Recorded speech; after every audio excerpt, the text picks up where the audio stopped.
Laparoscopy is a procedure where we use several small incisions. We have a TV camera that's on a small in a small tube that allows us to see inside of the abdomen without having to look directly with our eyes. We watch on a monitor in the OR.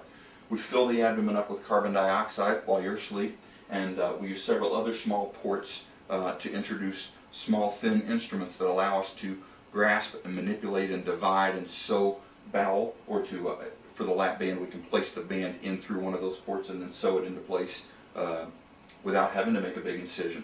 It's a great advantage in many people. It obviously allows for less pain after surgery. With a larger incision, you have more of a chance of this gristle of the abdominal wall not healing perfectly well, and that can cause a hernia later. You can get hernias in these small ports as well, but the chance is lower. Time in the hospital is shortened, and the chance of infection is a little bit lower also with laparoscopy. However, in patients who have extensive adhesions or unusual anatomy inside of their abdomen, what's most important between these two options is what is safest. And we do always try to do laparoscopy if we can. However, safety really is our ultimate goal. And people who have open procedures do very well also.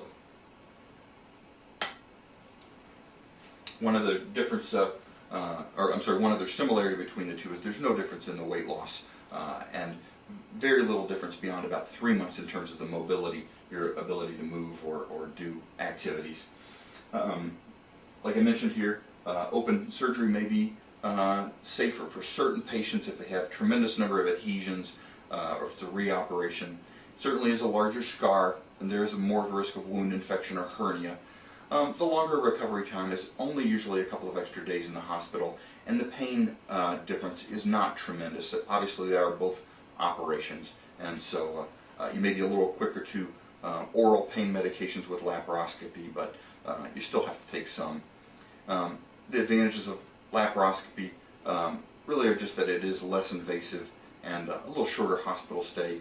It does take longer sometimes in the operating room. It depends on the surgeon and the surgeon's experience and their expertise, but it's certainly not ideal for everyone.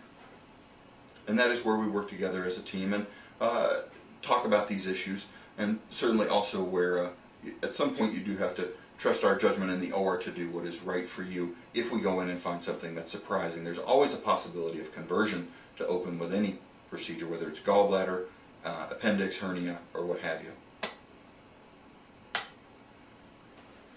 Now for the gastric bypass, the average hospital stay is somewhere between 1 and 7 days. Most people after laparoscopy will go home at 2 days or so, give or take a day. Most people after an open gastric bypass will go home somewhere between 3 and 5 days. Obviously, if you have a problem, if there's any other issue, if you have a complication that comes up, then you need to be in the hospital until that is resolved or improved to the point where you can safely go home. Everybody in our program, whether for a gastric bypass or a lap band, goes through a 2-week liquid diet. It's high protein, low calorie, to make your liver smaller. Some programs ask that people lose a certain number of pounds of weight. We have found that women have a harder time losing a certain number of pounds than men, but if everybody follows this diet, the real issue we're worried about is room inside of the abdomen rather than what the scales say. And that if people follow that 2-week diet well, that has generally proven to be really effective for us in getting the liver out of the way. And it does give a little more room otherwise also in the abdomen with some of the fat around other organs. You do need to be well hydrated. We don't want you to be sweating off pounds or anything like that. It's not a matter of the number of pounds. After surgery, you follow a 2-week liquid diet post-operatively as well to allow things to heal, and then we slowly advance food. It's hard to get enough fluid in for some people, and it does take work. You can't wait until 3 o'clock in the afternoon. You have to start in the morning with small amounts of fluid and keep it up all day. The activity limitations depend on what approach you had. If you had laparoscopy, we ask that you not do anything high impact for 2 to 4 weeks, and with an open incision, usually 3 to 6 weeks, usually towards the 6 weeks end for heavier activity. Going back to work really depends on what you do and how stressful that is physically. Certainly your energy is down for a good 6 to 12 weeks, but it does come back pretty quickly even after 2 or 3 weeks. And I'm more concerned generally about people wrecking their car on the way to or from work than I am about what happens at work, unless you operate heavy machinery. However, just be aware, 8 hours at a desk will still wipe you out if you try to go back a week after surgery. So generally, the sooner you go back, the shorter we want you to be at work, and perhaps even more, like every other day, if you're going back really early. You can definitely talk to your surgeon about that as well. For the lap band, people often go home the same day, or usually home the next day at the very least. People only stay 2 and 3 days if they're really having a major problem, and that's very rare.